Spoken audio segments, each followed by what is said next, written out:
ሁለት ሳምንት እስኪቀረኝ ለወልድ ፐርፎርም ያያረኩ ነበር በያገሩ ዞራለው ትሪት ሰራለው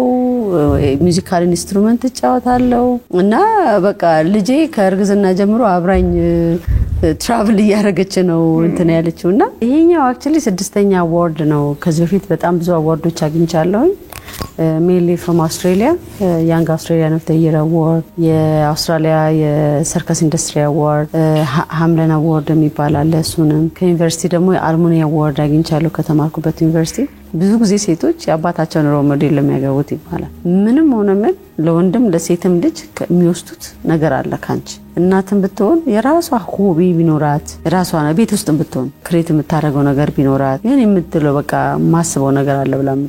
የምታደርገው ነገር ቢኖር ለራሷ ብቻ ሳይሆን ለልጆቿም ኤግዛምፕል ትሆናለች ብያምናለሁ ስለዚህ እናቶች ምንድነው ጊቭ አፕ የሚያደርጉት ጊቭ አፕ ካሪየራቸውን ምንድነው ውበታቸውን ራሳቸውን መጠበቃቸው ነው I think they can do it all ሁሉንም ለዛ ነው ሱፐር ሂሮ ናቸው ምንለው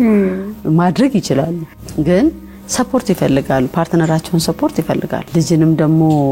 ስታሳድጊ ምን አይነት ኤግዛምፕል ነው የምታይላቸው የምትሰራ ጠንካራ ሴት ራሷን የምትጠብቅ አውት ስፖክን የሆነች ለራሷ የቆመች እናት ናት የምትሻለው ወይ ዝም ያለች ዶሜስቲክ ሆና በቃ ልጆቿን ብቻ ቴክ ኬር የምታረቅ እሱም ምንም ስተት የለውም ምርጫ ነው ማለት ነው እና በዛ ውስጥ ያለፈች ሴት ነው የምትሆነው ሴት ልጅ ካላቸው ምን አይነት ኤግዛምፕል ነው የሚወስዱት